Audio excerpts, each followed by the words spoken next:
الحمد لله نحمده ونستعينه ونستغفره ونؤمن به ونتوكل عليه ونعوذ بالله من شرور أنفسنا ومن سيئات أعمالنا من يهده الله فلا مضل له ومن يضلله فلا هادي له ونشهد أن لا إله إلا الله وحده لا شريك له ونشهد أن سيدنا ومولانا محمدا عبده ورسوله وسلم تسليما كثيرا كثيرا أما بعد فقد قال الله تعالى في القرآن المجيد أعوذ بالله من الشيطان الرجيم بسم الله الرحمن الرحيم وإنك لعلى خلق عظيم صدق الله العظيم قال النبي صلى الله عليه وسلم تخلقوا بأخلاق الله تعالى أو كما قال عليه الصلاة والسلام اللهم صل على سيدنا محمد وعلى آل سيدنا محمد وبارك وسلم محترم حضرات علماء کرام حفاظ اعظام اور میرے محترم بھائیوں، پردہ نشین خواتین اسلام، عزیز بچوں، آج یہ پروگرام دینی مجلس جناب مرحوم شیر علی صاحب کے مکان پر ان کے صاحبزادے انیس صاحب نے منعقد کیا۔ دینی بات ہوگی اور ہم اور آپ سنیں گے، ایک مستقل ایصال ثواب کا سلسلہ ہے یہ، جتنی دینی بات ہوگی اور یہ بات جن جن کے دلوں میں گھر کرے گی، کتنے لوگ اس پر عمل کریں گے۔ آقا محمد مصطفیٰ صلی اللہ علیہ وسلم نے فرمایا، جو شخص کوئی نیک کام شروع کرتا ہے، اچھا طریقہ جاری کرتا ہے، جتنے لوگ اس پر عمل کرتے ہیں سب کی نیکی میں اس کا حصہ ہوتا ہے۔ اسی طرح کوئی آدمی جب کوئی برا کام شروع کرتا ہے، برا ماحول پیدا کرتا ہے، کوئی بری چیز کو ایجاد کرتا ہے، جتنے لوگ اس برائی میں مبتلا ہوں گے اور جب تک ہوتے رہیں گے، یہ ایجاد کرنے والے، شروع کرنے والے کے نام اعمال میں بھی برائی جاتی رہے گی۔ اللہ تعالی ہم سب کی حفاظت فرمایا۔ آقا محمد مصطفیٰ صلی اللہ علیہ وسلم نے فرمایا کہ جب آدمی دنیا سے رخصت ہو جاتا ہے تو اس کے اعمال کا سلسلہ منقطع ہو جاتا ہے۔ دیکھو، ہزار تمنا کرے گا کہ نماز پڑھوں، پڑھ نہیں سکتا، روزہ رکھوں، رکھ نہیں سکتا۔ کہا جائے گا کہ یہ اعمال کرنے کی جگہ نہیں ہے، یہ بدلہ ملنے کی جگہ ہے۔ اعمال کی جگہ دنیا تھی، وہاں تم کو موقع دیا گیا تھا، اچھے اعمال یا برے اعمال۔ تم جو اعمال کر کے آئے ہو اسی کا تمہیں یہاں بدلہ ملے گا۔ اچھا عمل کیے ہو تو اس کا اچھا بدلہ ملے گا، برا عمل کیے ہو تو۔ آقا محمد مصطفیٰ صلی اللہ علیہ وسلم نے فرمایا، جب آدمی کا انتقال ہو جاتا ہے تو اس کے اعمال کا سلسلہ منقطع ہو جاتا ہے۔ اب نہ نماز پڑھ سکتا ہے، نہ روزہ رکھ سکتا ہے، نہ ذکر و اذکار کر سکتا ہے۔ اسی لیے بعض روایت میں آتا ہے کہ جو آدمی کچھ نہ کچھ نیک کام کیا رہتا ہے، صدقہ و خیرات یا کوئی اور اچھا کام، کہیں کنواں کھدا دیا، کہیں نل لگا دیا، کچھ نہ کچھ اچھا کام کیا رہتا ہے، اللہ تعالیٰ بڑے قدرداں ہیں۔ ان اللہ لا یضیع اجر المحسنین۔ اللہ کے یہاں ایک دو تو اللہ اس کی تربیت کرتے ہیں، اس کو پالتے ہیں، اس کو بڑھاتے ہیں۔ جیسے بکری کا دیوڑ، ایک بکری لاؤ اور پھر اس کے بچے پیدا ہوں اور اس کے بچے پیدا ہوں، اس کے بچے پیدا ہوں، بہت زیادہ تعداد میں بڑھ جاتی ہے۔ ہمارے آپ کی گنتی ہے اللہ تعالیٰ کسی گنتی کے محتاج نہیں ہے. اللہ اس کی تربیت کرتے ہیں, اس نیکی کو بڑھاتے رہتے ہیں, یہاں تک کہ جب یہ شخص وہاں حشر کے میدان میں اپنے نامہ اعمال میں اپنے کی ہوئی نیکی کا بدلہ اتنا بڑا دیکھے گا تو خود حیرت میں پڑ جائے گا کہ میں تو اتنی بڑی نیکی کی ہے نہیں زندگی میں کبھی.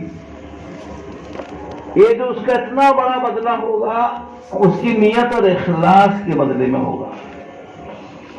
ہمارے حضرت قاری صاحب رحمۃ اللہ علیہ فرمایا کرتے تھے, دیکھو کوئی آدمی پریشان حال ہے, بیمار ہے, کوئی حالات سے دو چار ہے, دعا کے لیے کہتے ہیں تو ان کو کچھ پڑھنے بتا دیتے ہیں کہ اس چیز پڑھو, اس کا یہ نفع ہوگا, تجربے سے ثابت ہے. اب وہ کہتے ہیں آگے پھر کہ میں اتنے دن سے پڑھتا ہوں, خوشی ہوتے نہیں, کہتے ہیں بہت دن سے پڑھ کے اتنے دن ہو گئے, کچھ ہوتے نہیں. کہ یہ پڑھنے والے کے اخلاص پر اور اس کی توجہ اور دھیان پر دار و مدار ہے. اسی کو جب صحابہ رضی اللہ عنہم پڑھے تو فوراً نفع نظر آیا. ان کے بعد والے جتنے بھی ایسے تھے جن کا دل دماغ فوراً اللہ کی طرف مائل ہو جاتا ہے, وہ جب پڑھے فوراً اثر ہوا. اور ہم پڑھتے کچھ نہیں ہوتا ہے. ایک بار حضرت فرمایا کرتے تھے کہ وہ لوگ صاف ستھرے تھے, پاکیزہ اخلاق اور پاکیزہ سیرت والے تھے. وہ جھوٹ کے قریب نہیں جاتے تھے, دھوکہ نہ کسی کو دیتے تھے نہ دھوکہ کھاتے تھے. مومن کی شان یہ نہ دھوکہ دیتا ہے نہ دھوکہ کھاتا ہے. کسی پر بدگمانی نہیں کرتے تھے, کسی کی طرف سے کینہ کپٹ دل میں نہیں رکھتے تھے, کدورت دل میں نہیں رکھتے تھے. یہ تمام بیماریوں سے پاک صاف رہتے تھے. بڑے بڑے خطرناک مہلک بیماریاں ہیں یہ. ہم جانتے ہیں جسمانی بیماری کو, جیسے جسمانی بیماری جب بڑھ جاتی ہے انسان کو بھلا دیتی ہے, موت کی گھاٹ اتار دیتی ہے, اس کا سبب بن جاتی ہے. اسی طرح بعض روحانی بیماری ایسی ہیں جو انسان کی نیند کو اڑا دیتی ہے, اس کی صحت کو بگاڑ دیتی ہے. مثلا غصہ ہے, غصہ بہت خطرناک بیماری ہے. اچانک اگر کوئی تیز غصہ ہو جاتا ہے تو اس کا برین ہیمریج بھی ہو جاتا ہے. بعض دفعہ آپ لوگ اس سے زیادہ تجربہ کرتے ہوں گے, کیا کہیں گے, پریشر اس کا چڑھ گیا, ہائی ہو گیا. غصہ اتنا خطرناک ہے کہ مت پوچھو.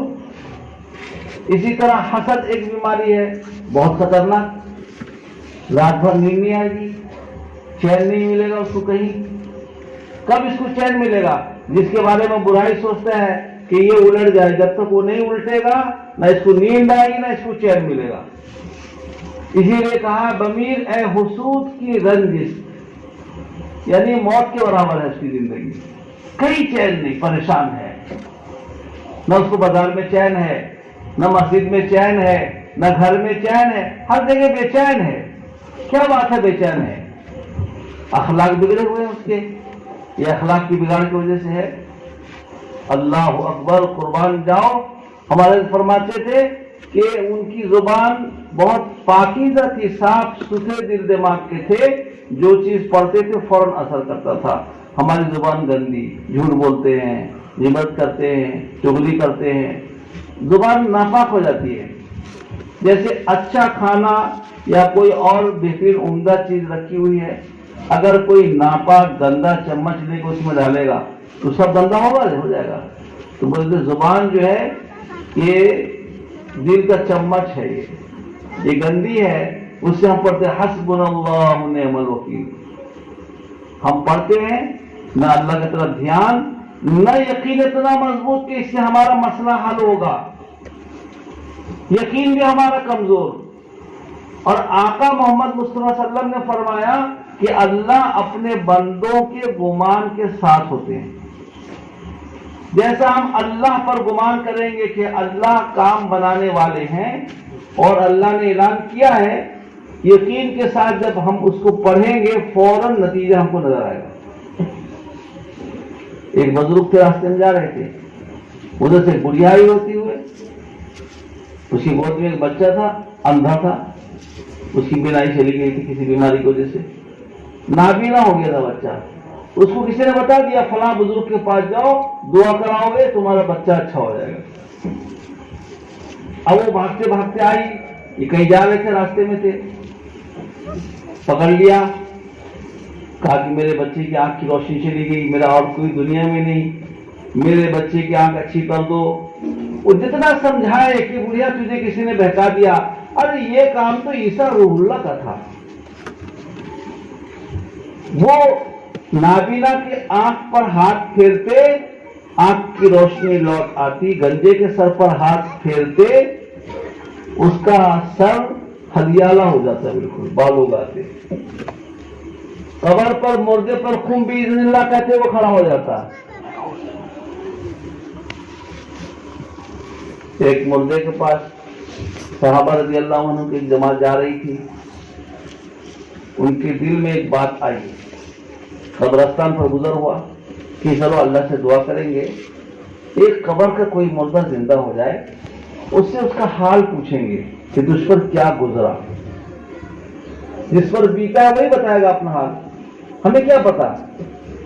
اللہ اکبر، میں خود بڑے عبرت کی نگاہ سے دیکھتا ہوں، جب کسی بھی جنازے میں جانا ہوتا ہے تو جنازے کی نماز پڑھ کے ہم محلے کے اندر چلے گئے، کسی کے یہاں بیٹھ کے واپس آتے ہیں، قبرستان میں دیکھتا ہوں جس کو ابھی 100 ہزار لوگ اٹھا کے لائے تھے جنازے کی نماز میں، کسی کے بہت سارے لوگ تھے، بیٹا رو رہا تھا، بیٹی رو رہی تھی، جان فدا کر رہے تھے، ابھی اکیلا پڑا ہے، کوئی بھی نہیں اس کے ساتھ،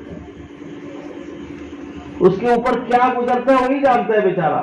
مرو مٹی کے نیچے دفن کر کے مٹی اس کے اوپر ڈال کے سب چلے آئے، اگر کوئی بچہ بہت فرما بردار ہے 2-4 دن تک روئے گا، آنے جانے والوں کی یاد تازہ کرے گا، اس کے بعد پھر اپنی دنیا میں مست و مگن ہو جائے گا، جانے والے کو پتہ لگے گا اس کے ساتھ کیا گزرا ہے۔ اس پر اللہ سے دعا کی، اللہ نے اس قبر کے مردے کو کھڑا کر دیا۔ اب اس سے پوچھے کہ تمہارا کیا حال ہے، سلام کیا، کہا کہ کیا پوچھتے ہو مجھ سے، کیا پوچھنا چاہتے ہو؟ قربان جاؤ، ام المومنین حضرت عائشہ رضی اللہ تعالیٰ عنہ فرماتی ہیں کہ جب میں نے اپنے آقا محمد مصطفیٰ صلی اللہ علیہ وسلم کے آخری وقت کا منظر دیکھا کہ آپ پر بھی سکرات طاری ہے، نزع کی تکلیف آپ بھی محسوس کر رہے ہیں، کبھی پانی میں ہاتھ پھیر کر چہرے مبارک پر لگاتے ہیں، تو کبھی اللہم اعنی علی سکرات الموت غمرات الموت دعا پڑھ رہے ہیں، اللہ سے مدد چاہ رہے ہیں، بے چین ہیں، کراہتے ہیں۔ تو جب آپ کا یہ حال ہے تو آپ کی امتی کا کیا حال ہوگا؟ اللہ اکبر۔ ہمیں کچھ پتہ نہیں، مرنے والے کو پتہ ہوتا ہے کہ اس پر کیا گزر رہا ہے، آنکھ کھلی ہے، زبان بند ہے، کہہ نہیں سکتا ہے کچھ، کیوں؟ ادھر کا سلسلہ شروع ہو گیا، ادھر کا سب بند۔ کہا کیا حال ہے؟ کہا کیا پوچھتے ہو؟ کہا تمہارے مرنے کو کتنا دن ہو گیا؟ کہا کہ 50 سال ہو گیا تقریباً میرے مرنے کو، وفات ہونے کو، آج تک موت کی سختی کو میں بھول نہیں پایا ہوں، آج تک وہ مجھے پریشان میں ڈالی ہوئی ہے۔ جو نزع کا عالم پیش آیا، جو ملک الموت روح کو کھینچے لے کر گئے، تو میرے اوپر جو گزرا ہے اس تکلیف کو میں آج تک نہیں بھول پایا ہوں۔ اب اندازہ لگاؤ۔ اور دوسرا معاملہ چھوڑو، یہ جو بیچارے تھے ان کو احساس تھا، یہ گئے تھے دیکھنے کے لیے اس پر کیا گزرا، اب جب ہمارے ساتھ ایسا منظر پیش آئے گا تو کیا ہوگا؟ تو یہ بھی اللہ کے ولی تھے، راستے میں جا رہے تھے، بڑھیا جو ہے بچے کو لے کے آ گئی کہ میرے بچے کی آنکھ کی روشنی چلی گئی، آپ دعا کر دو اللہ اچھا کر دیں گے۔ بزرگ نے کہا تجھے کسی نے بہکا دیا ہے، اور یہ کام تو عیسیٰ روح اللہ کرتے تھے، اللہ نے ان کو یہ صفت دیا تھا، معجزہ عطا کیا تھا، اندھے کے آنکھ پر ہاتھ پھیرتے روشنی آ جاتی، میں کہاں سے کروں گا؟ اب بڑھیا رونے لگی، اللہ اکبر، قربان جاؤ آقا محمد مصطفیٰ صلی اللہ علیہ وسلم پر۔ فرمایا کہ اللہ کو منانا ہو، جیسے بچہ اپنی ماں کو منانے کے لیے روتا ہے، ماں تڑپ جاتی ہے، جب اللہ نے ایک محبت اتارا، اتنی مائیں اپنے بچوں کے رونے کو برداشت نہیں کر پاتی، تڑپ جاتی ہیں، تو اللہ نے اپنے پاس اتنی رحمتوں کو رکھا ہے 99، تو بندے کے رونے دھونے کو کب برداشت کر سکے گا وہ؟ فوراً عرش الہی بھی کانپ جاتا ہے، تھرا جاتا ہے، عرش الہی بھی کانپ جاتا ہے۔ ہمارے حضرت ایک واقعہ سناتے تھے کہ نماز سے کیا مسئلہ نہیں حل ہوتا ہے کہ ایک آدمی راستے میں جا رہا تھا، اس کو کسی نے غلط راستہ بتا دیا جنگل میں، اور آگے چل کے ایک جگہ پہنچا، وہاں ایک ڈاکو رہتا تھا، اس کو پکڑ لیا، ساز و سامان کے ساتھ تھا، کہا کہ تیرا مال بھی لوٹوں گا اور تجھے بھی قتل کروں گا۔ یہ بہت سمجھائے کہ میرا سارا مال لے لے، مجھے چھوڑ دے، میں جان بچا کے جاؤں۔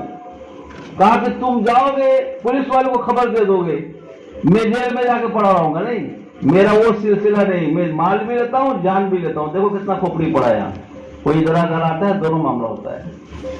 کہا کہ تو پھر ایک کام کرو، مجھے 2 رکعت نماز پڑھنے دو۔ کہا کہ پڑھ لو، کتنے سے بیسی کہہ جیسے، اور بھی کتنے پڑھے ہوں گے؟ کہا کہ وہ جو پڑھے، وہ پڑھنے والوں کا قلبی کیفیت طاقت اتنا زبردست نہیں تھا جتنا ان کا تھا۔ 2 رکعت نماز پڑھے اور امن یجیب المضطر اذا دعا، اللہ کو پکارے کہ اللہ میں اس طرح کی حالت میں ہوں، پریشان ہوں، اس وقت کوئی میرا یار و مددگار نہیں ہے، سامنے میں میرا قاتل دشمن سوار ہے میرے سر کے اوپر، اس سے میری حفاظت کیجیے۔ آپ بتاؤ جب جان پر پڑے گی تو آدمی کیسا رونا آئے گا، کیسے دل سے بات نکلے گی۔ اسی لیے میرے پاس جب کوئی فون کرتا ہے روتے ہوئے میڈیکل سے یہاں سے وہاں سے پریشان، میں کہا تمہاری کیفیت اس وقت اس طرح کی کیفیت ہے، فوراً اپنے کنیکشن کو اللہ سے جوڑو، تعلق اللہ سے جوڑو، فوراً تمہارے لیے اللہ کی مدد اترے گی۔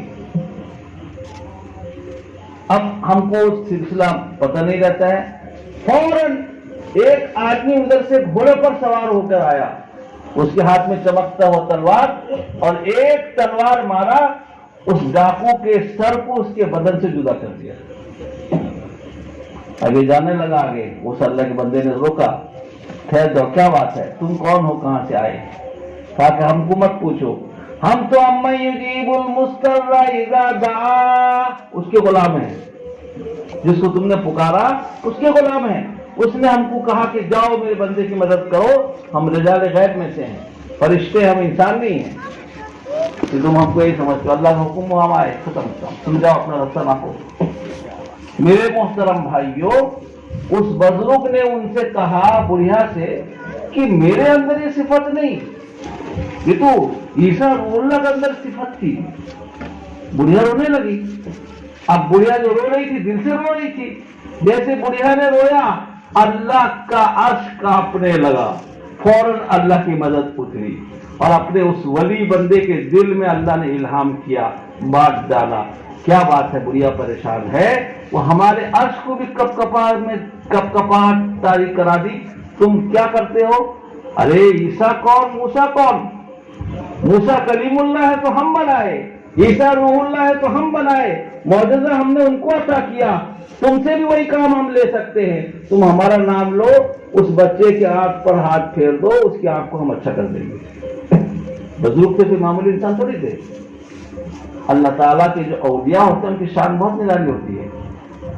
اللہ کے حبیب محمد مصطفیٰ صلی اللہ علیہ وسلم نے فرمایا، حدیث قدسی ہے، یعنی فرمان اللہ کا اور زبان رسول اللہ کی، جو اللہ کہتے ہیں رسول اللہ کو نقل کرتے ہیں، اس کو حدیث قدسی کہتے ہیں۔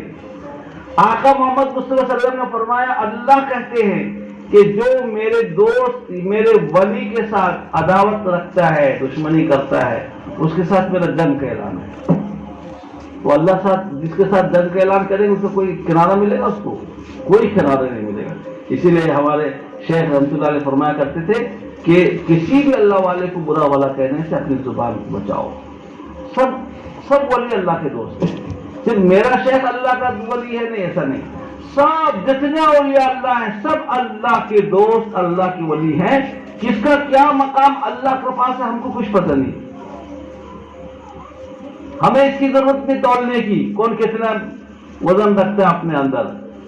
ہمارا جس سے تعلق ہے اس سے اپنا اصلاح کرائیں گے، لیکن احترام سب کا کریں گے، بات سب کی دین کی سنیں گے, دعا کے لیے سب کو کہہ سکتے ہیں, البتہ ہم اپنی اصلاح کی جو بات کریں گے اپنے شیخ سے کریں گے, نہیں تو گڑبڑ ہو جائے گا منکر ہے.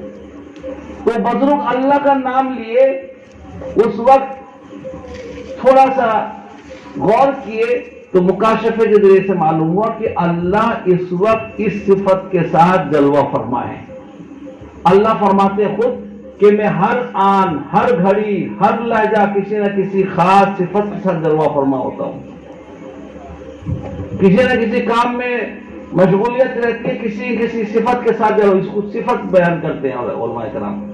بس ان کو کشف کے ذریعے سے معلوم ہو گیا, صرف وہی نام لیا اور دم کر دیے, اس کا ہاتھ پھیر دیے, آنکھ اچھی ہو گئی, اس کو کوئی لمبا چوڑا بھی نہیں. میرے محترم بھائیوں, بہت ساری بیماری ایسی ہے دنیا میں لگ جاتی ہے, لوگ نا امید ہو جاتے ہیں کہ اب ایسی بیماری لگی ہے جو بچنا مشکل. حالانکہ آقا محمد مصطفیٰ صلی اللہ علیہ وسلم نے فرمایا کہ اللہ نے دنیا میں ہر بیماری کا علاج اتارا ہے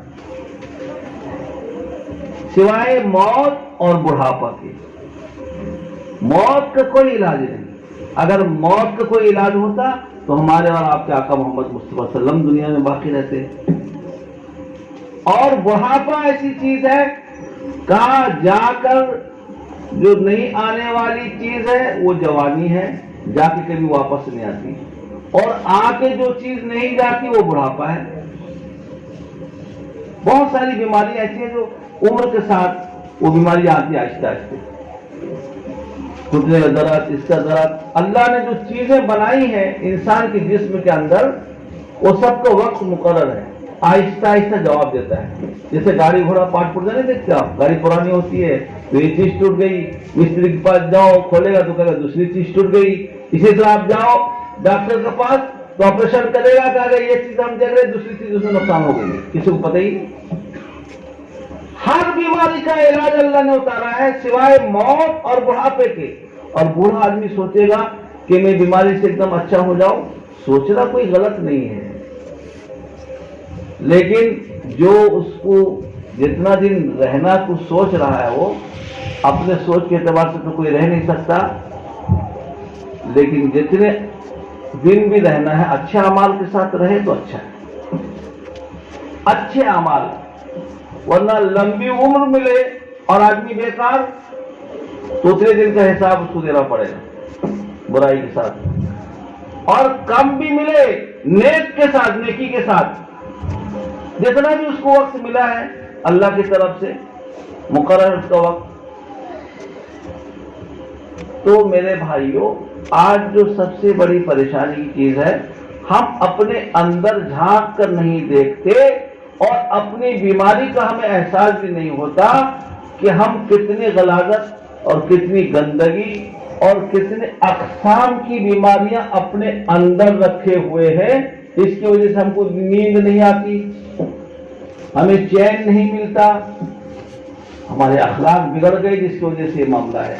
اگر اخلاق اچھے ہوں گے, کیسے اچھے ہوں گے ہم سمجھیں گے کیسے. آقا محمد مصطفیٰ صلی اللہ علیہ وسلم کے شان میں اللہ نے فرمایا کہ ہم نے اپنے حبیب کو بہت عظیم اخلاق کے ساتھ پیدا کیا. آپ کا اخلاق سب سے اعلیٰ اور عظیم, ایسے اخلاق والا آپ سے پہلے کوئی پیدا ہوا ہے نہ قیامت تک کوئی پیدا ہو سکے گا. اللہ نے کہا کہ میرے حبیب کی تم اتباع کرو گے, اپنے اندر جھانکو گے, ہر چیز کو دیکھو گے, غور کرو گے. اور آقا محمد مصطفیٰ صلی اللہ علیہ وسلم نے فرمایا کہ تم اپنے اخلاق کو اللہ کے اخلاق کی طرح بناؤ. اللہ حلیم ہے, بردبار ہے, ہمارے اور آپ کے گناہوں کو دیکھتے ہیں, ایک دم سے آفتیں اتار دیتے ہیں کہ یہی ختم ہو جائے, بلکہ اللہ چھوٹ دیتے ہیں, بہت لمبا چھوٹ دیتے ہیں. اللہ ستار العیوب ہیں, ایسے ایسے گناہ ہم کرتے ہیں کہ اگر لوگ جان لے تو تھوکنا گوارا نہ کریں تنہائی میں. اس تنہائی سے کو بھی اللہ جانتے ہیں, لیکن باہر ہم کو بہت صاف ستھرا کر کے دکھاتے ہیں لوگوں کو, لوگ ہمیں اچھا سمجھتے ہیں, نمازی ہے, فلاں ہے, یہ وہ ہے. اللہ ستار العیوب ہے, اللہ غفار الذنوب ہیں, اللہ حلیم اور بردبار ہیں. یہ سب اللہ کے ایسے اخلاقی صفات ہیں جو آقا محمد مصطفیٰ صلی اللہ علیہ وسلم نے فرمایا ہمیں اور آپ کو اس کو اپنانا چاہیے۔ ہمارے حضرت رحمۃ اللہ علیہ کے پاس کوئی آ کے کہتا اپنے بچے کی بتاتا ہے میرا بچہ بات نہیں مانتا ہے، یا گھر کی کوئی شکایت کرتا تو حضرت پہلے اسی کو نصیحت کرتے کہ تم اپنے اخلاق کو سدھارو۔ آج ہی ایک صاحب میرے پاس آئے، کچھ بتایا گھر کی پریشانی، تو میں نے تحقیق کیا، معلوم ہوا کہ میرا اخلاق بگڑا اس لیے گھر والے ساتھ بگڑا ہے معاملہ۔ اپنے کو ہر آدمی اچھا سمجھتا ہے اور دوسرے کو برا سمجھتا ہے، اپنے کو باکمال سمجھتا ہے اور دوسرے کو بے کمال سمجھتا ہے، اپنے کو اعلیٰ سمجھتا ہے دوسرے کو اس سے ادنا سمجھتا ہے، اور سوچتا ہے کہ میں جو کہوں وہی بات چلنی چاہیے۔ تو میں نے کل ایک صاحب میرے پاس آئے، بات نہیں مانتی ہے، مگر تم کو سختی کرتے ہو لگتا ہے، تو پتہ چلا کہ ہاں سختی کرتے ہیں۔ جب سختی کرو گے تو توڑ پیدا ہو جائے گا۔ اللہ نے اس کو ایسی نازک بنایا ہے، عورتوں کو نازک بنایا ہے کہ اگر تم سختی کرو گے توڑ پیدا ہو جائے گا۔ ایک صاحب کہنے لگے، ہمارے حضرت کے پاس ایک صاحب آیا کرتے تھے، کہنے لگے حضرت میری اہلیہ ایسی ہے بد اخلاق، جب گھر میں جاتا ہوں میرے ساتھ ایسا سلوک کرتی ہے کہ بہت غصہ آتا ہے، نہ کبھی استقبال کرتی ہے نہ کبھی پانی پیش کرتی ہے۔ حضرت سمجھ گئے کہ یہ بھی کچھ چرپدونا معلوم پڑتا ہے۔ تو حضرت نے کہا جب گھر میں داخل ہوتے ہو سلام کرتے ہو؟ کہتے نہیں، شرم لگتا ہے میرے سلام۔ کیسا جاتے ہو آپ؟ ایک کام کرو، ابھی جب میرے پاس سے جاؤ گے اپنے گھر میں داخل ہوگے سنت کے مطابق قربان جاؤ۔ ام المؤمنین عائشہ رضی اللہ تعالیٰ فرماتے ہیں آقا جب گھر میں تشریف لاتے اس انداز سے سلام کرتے مسکراتے ہوئے کہ اگر سو رہا ہے کوئی گھر میں اس کی نیند نہ ٹوٹے، اور جاگ رہا ہے تو جواب دے دے، یہ نہیں السلام علیکم، یہ نہیں شیر کی طرح۔ ایک بزرگ غالب صاحب کے پاس ایک آدمی ملے، بہت روب جما رہے تھے، میرا گھر میں اتنا روب ہے، گھر میں جاتا ہوں نا بالکل سب ادھر ادھر تھکتے کاپتے ہیں، سب چھپتے ادھر ادھر، بیوی ادھر گھبراتی ہے، بیٹا ادھر بھاگ جاتا ہے، بیٹی ادھر۔ وہ بزرگ کے اللہ والے کہہ لے تو درندہ ہے کیا؟ ارے جنگل کا شیر ہے، جب جنگل میں شیر چنگارتا ہے تو چھوٹے چھوٹے بڑے جتنے جانور جان بچا کے بھاگتے ہیں، تو میرے آقا محمد مصطفیٰ صلی اللہ علیہ وسلم کا اختیار نہیں کرتا ہے۔ آقا جب گھر میں داخل ہوتے تو سب ان کے قریب ہوتے تھے اور ان کے سے ملنا پسند کرتے تھے، اور تم کہتے سب بھاگتے ہیں۔ تو حضرت نے کہا کہ تم جب گھر میں داخل ہو سلام کرو۔ سلام کا سب سے بڑا فائدہ یہ ہوتا ہے کہ آپس میں محبت پیدا ہوتی ہے۔ سلامتی ایک دعا ہے، سلامتی ایک دعا ہے کہ اللہ تم کو سلامت رکھے، بیماروں کو اچھا کر دے، پریشانی تو اس کو دور کر دے۔ سلامتی میں سب معنی داخل ہے۔ کہ تم سلام کرو، بس تم اتنے کام کرو گے تو اس کے بعد مجھے آ کے بتاؤ گے۔ اب جب گھر کو گئے حضرت تو فرمائے تھے کیا کریں گے بیچارے بوڑھی توڑی ہو کے السلام علیکم رحمۃ اللہ، جیسا گئے بیوی ادھر سے مسکرا کے آئی، ہاں آج تو بدلے میں معلوم پڑتی ہو، آؤ آؤ بیٹھے جلدی پانی دیے دی، کیا بات پیش آئی، اچھے اخلاق سے پیش آئی، جیسا یہ اس کے ساتھ ویسے معاملہ کرتی۔ اپنے بد اخلاقی کو کوئی نہیں بتاتا ہے، دوسری کی بد اخلاقی کو بتاتا ہے۔ تیرے اندر اگر صفت اچھی ہے تو اس کو موہ سکتا ہے، تو خود تیرے صفت بگڑا ہوا ہے۔ دوسرے دن حضرت کی مجلس میں آئے، حضرت نے کہا کیا حضرت آج زندگی میں پہلے مرتبہ میری بیوی مسکرا کے مجھ سے ملی اور گلاس میں پانی بھی دی، کہا تم بھی ملے تھے؟ کہا حضرت نے سلام کیا تھا، بس سلام کی سنت کو زندہ کیا، اللہ نے اس کے دل کو موم کر دیا۔ آپ بھی کر کے دیکھو، گھر میں داخل ہوتے سلام نہیں کرتے ہیں، آپس میں دشمنی عداوت شیطان داخل ہو جاتا ہے۔ سلامتی ایک دعا ہے، یہ سنت کو زندہ کریں گے انشاءاللہ۔ گھر میں داخل ہو سلام، گھر سے نکلو سلام۔ کیا کہنا، ایک صاحب بہت مالدار آدمی، ان کے بیٹے بھی بڑے، وہ بھی سب مالدار کو مالدار ہے اور عالم دین بھی ہے۔ دیکھا والد صاحب سے یہاں تھوڑے سے بھی جدا ہوتے ہیں، بدن میں یہی سے آتا ہوں، ہاں جاؤ بیٹے جاؤ، یعنی ایک ذرا سے بھی دور ہوتے ہیں تو کہہ کے دور ہوتے ہیں، پھر آتے ہیں ملتے ہیں، کہیں جانا ہے تو مل کے جاتے ہیں۔ اس سے والد خوش بھی ہوتے ہیں اور بیٹا فرمانبردار بھی ثابت ہوتا ہے کہ بیٹا اتنا فرمانبردار ہے کہ باپ کے بغیر اجازت جانے نہیں چاہتا۔ بیٹا یہ نہیں جانتا کہ جب میں باپ سے پوچھ کر جاتا ہوں تو میرا ابا مجھے اپنے اللہ خالق و مالک کے حوالے کرتا ہے کہ جاؤ بیٹے فی امان اللہ، اللہ کے حوالے کرتا ہوں۔ اور روایت میں آتا ہے حدیث شریف میں آقا محمد مصطفیٰ صلی اللہ علیہ وسلم نے فرمایا باپ کی دعا اولاد کے حق میں اتنے جلد قبول ہوتی ہے، کسی اور کی دعا اتنی جلد قبول نہیں ہوتی۔ باپ کی دعا بالکل تیر کی طرح قبول ہوتی ہے۔ باپ کو بیٹے سے حسد نہیں ہوتا ہے، استاد کو بھی حسد نہیں ہوتا ہے، شیخ کو بھی نہیں حسد ہوتا ہے، اس لیے کہ باپ بیٹے کی ترقی دیکھنا چاہتا ہے، جتنا بھی ترقی کر جائے کہ میرا بیٹا جتنا ترقی، اس لیے استاد شاگرد جتنا ترقی کر جائے سوچتا ہے میرا شاگرد ہے، میرا نیک نامی ہوگا۔ اسی طرح مرید، ان کو حسد نہیں ہوتا، باقی سب کو حسد ہوتا ہے، ایک دوسرے سے، بھائی بھائی کو، رشتہ داروں سے ایک دوسرے کو حسد ہوتا ہے۔ میرے محترم بھائیوں، یہ دنیا آقا محمد مصطفیٰ صلی اللہ علیہ وسلم نے فرمایا کہ جب آدمی رخصت ہو جاتا ہے تو اس کے اعمال کا سلسلہ بند، اور کچھ کام ایسے کر کے جاتا ہے کہ اس کے جانے کے بعد نیکی کا سلسلہ جاری رہتا ہے۔ اس میں سے سب سے پہلے نمبر 1 میں نیک اولاد، ایسی اولاد چھوڑا جو ماں باپ کے لیے دعا خیر کرتا ہے ہمیشہ، اے اللہ میرے ابا کی مغفرت کر دے، اے اللہ ان کو جنت الفردوس دے دے۔ خود کرتا ہے، دوسروں سے بھی کراتا رہتا ہے، اور ان کے ایثار ثواب کے بہت سارے طریقے ہیں، اس کو بھی اختیار کرتا ہے۔ کہیں کنواں کھدا دیا، کوئی گئے مسجد والے کام ہوتے ہیں وہاں دوبارہ سیمنٹ دے دیے کہ میرے ابا کے لیے نیکی کے لیے۔ اگر وہ اولاد وفادار ہے، اولاد نیک ہے، تو اپنے مرحوم والد کے ایثار ثواب کا فکر کرتا رہتا ہے، اور باپ کو یہ سب نیکی ملتی ہے تو باپ کی توجہ بھی اس کی طرف مرکوز ہوتی ہے، یاد رکھ لو۔ یہ سلسلہ قائم ہوا نیکی پہنچانے کی نیت سے ہوا کہ میرے ابا کو نیکی پہنچے گی، دنیا سے چلے گئے۔ سب سے نمبر 1 میں ہے نیک اولاد، اور نیک اولاد وہی کہلائے گی جو اپنے ماں باپ کے گزرنے کے بعد دعائے خیر کرے گی، یا اس کے ایثار ثواب کا جو بھی طریقہ اس کو اختیار کرے، اور خود نیک رہے گی تو اس کے ہر نیکی میں ماں باپ کو حصہ ملے گا۔ یا تو پھر ایسا کوئی نیک کام کر گیا، مسجد بنا دیا، مدرسہ بنا دیا، اس میں قرآن پاک کی تعلیم ہو رہی ہے، کچھ اور ہو رہا ہے، برابر دین کا کام ہو رہا ہے، نیکیاں اس کے نام عمل میں جا رہی۔ کنواں کھدا دیا، نل لگا دیا، کہاں کون آدمی اتنا خیال کرتا ہے؟ جب میں اپنا خیال خود نہیں کرتا کہ مجھے اپنے مرنے کے بعد کے لیے کیا کیا تیاری کرنی ہے، میں امید کروں گا کہ میرے اولاد میرا خیال کریں گے۔ یہ کیسے امید ہو سکتا ہے؟ اپنے لیے خود نہیں کیا، دوسرے کیا اس کے لیے کریں گے؟